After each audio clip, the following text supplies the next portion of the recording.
Morning, and hope you guys had a beautiful weekend and happy Monday to all of you. Well, today I'm talking about relationship rehab. You know, um, in a relationship, just like any other thing that could ever require a rehab, a relationship can have certain addictions to it, and people can even be addicted to each other. That is why sometimes you find people abusing each other and they do all sorts of things.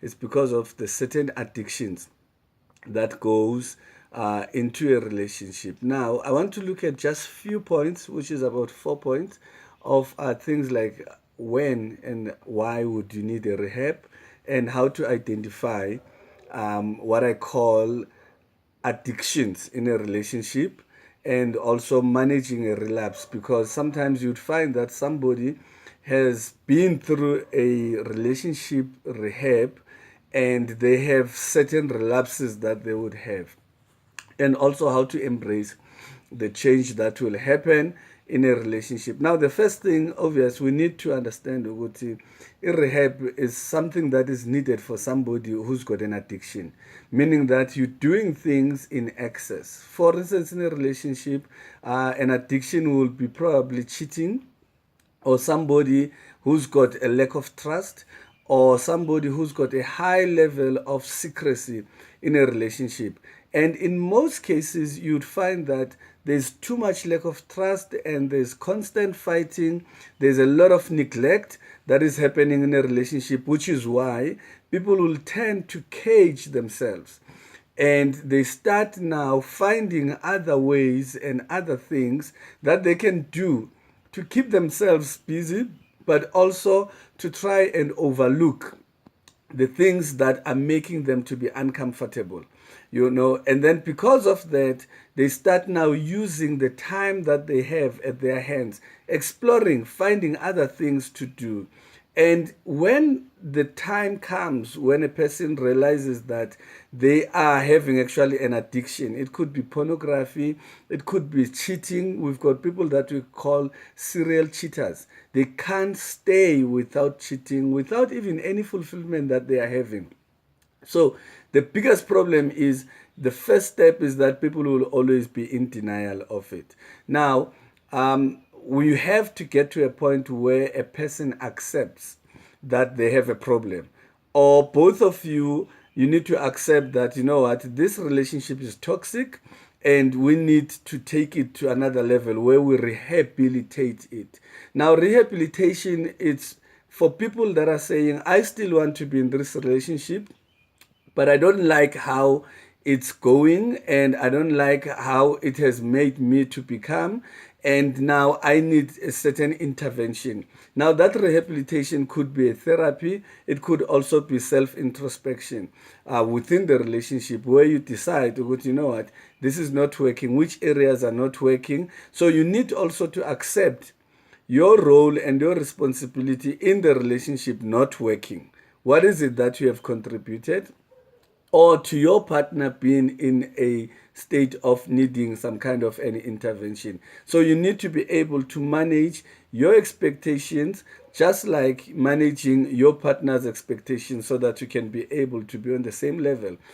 Agree that things are not working, because people tend to be in denial and they act like everything is okay, everything is normal.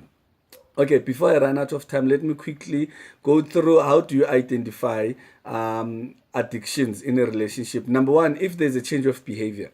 Your partner used to come at 6 o'clock, all of a sudden they're coming at 9 o'clock, at 8 o'clock. All of a sudden they're working overtime. All of a sudden, everything just changed haphazardly. That is the first thing. When there's a change in behavior and change in patterns.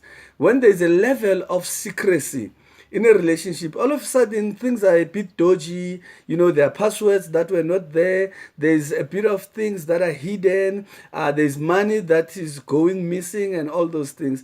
The level of secrecy. But also, when there are new friends in the picture, new friends will bring new vibe, and that will force certain behaviors to start coming alive. And also a lot of criticism. When a partner now all of a sudden is so critical of you, no, when are you do this? No, you don't bath this, you don't. Yeah, but the minute there's that level of criticism, there's mockery, there's neglect, a person is no longer doing the things that they are doing, there's something that has crept in. So you need to understand very soon it's going to get to be an addiction, and that person is going to be very addicted to that. And you'll start feeling, that empty space, the void. Then it means that it's time for a rehabilitation. Most people, even with drug addicts, they wait until way too late while you're still seeing the signs. People will see the relationship is going a wall. The relationship is taking a left turn, but they're like, no, man, it's about right. Maybe it's just me. Don't justify it. Get on it before it's too late. And now, how to manage, because sometimes you might find that your partner had cheated on you, or they used to do this in their previous relationship. And for you to manage that, the first thing that you need to do, occupy a person's time.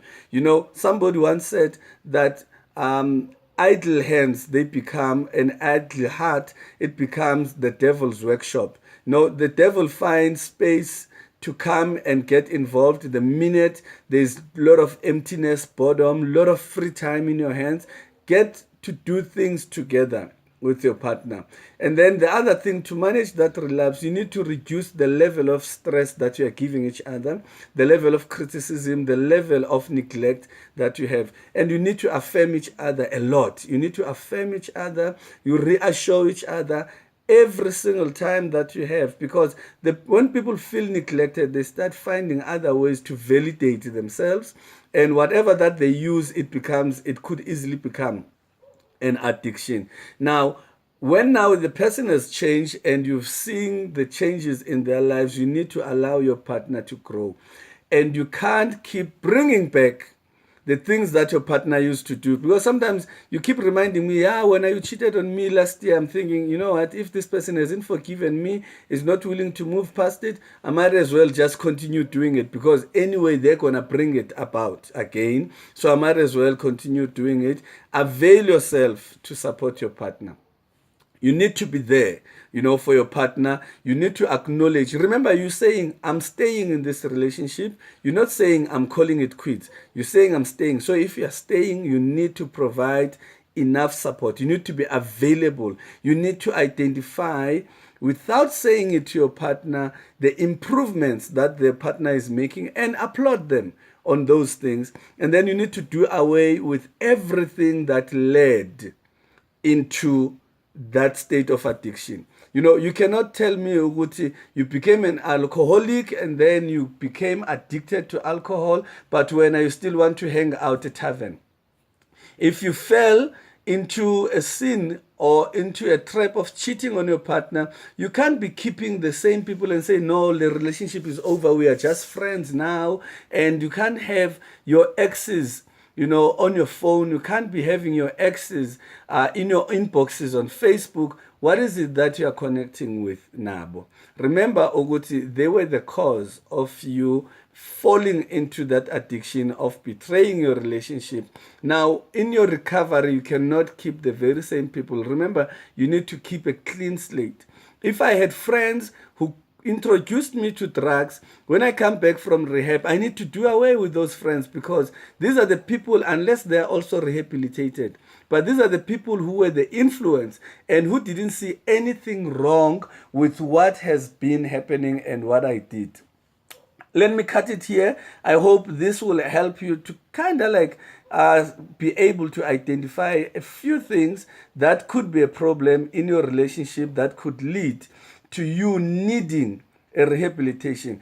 But in closing, I normally say every relationship needs to be rehabilitated at least once a year. Hence, I offer the course on stock taking. So once a year at least, even if you are not sick, you go to see your doctor. Do that thorough checkup to make sure that everything is still intact. Same applies with a relationship. Do that once a year at least. Go for that checkup where you just evaluate if you are still in the same track. rehabilitate your relationship. May God bless you, and make sure to get one of my 10 books. Trust me, they cover some of these things in detail. Have a beautiful week ahead. God bless.